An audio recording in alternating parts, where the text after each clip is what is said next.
one interesting thing about the example that I mentioned was that the general contractor themselves, they were brought into the claim even though they didn't directly contract with a crane company.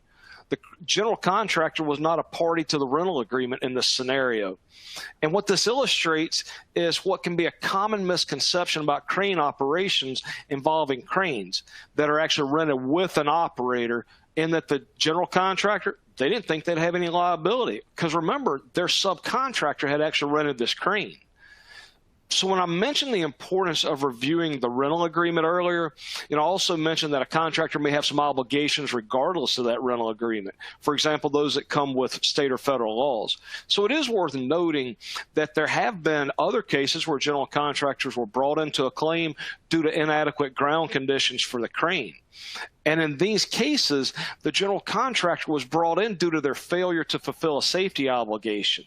And that safety obligation was actually something that was born out of an OSHA regulation. Because according to the OSHA construction crane and derrick standards, their general contractors, prime contractors, and construction managers, they're referred to as controlling entities.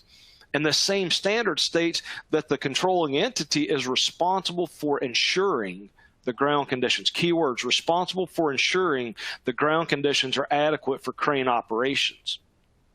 Therefore, it's highly recommended that companies involve their legal counsel when it comes to deciding who's going to contract with a crane company, who's going to provide that crane operator, who's going to be responsible for what with those crane operations, as well as the other terms and conditions that will be agreed upon.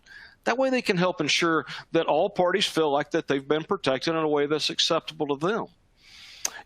One final note, I would say that companies should also make sure that they train their field staff about what's contained in those contracts, because those are going to be the people that are probably going to be expected to fulfill it, and that way they can ensure the contract responsibilities are actually fulfilled on site.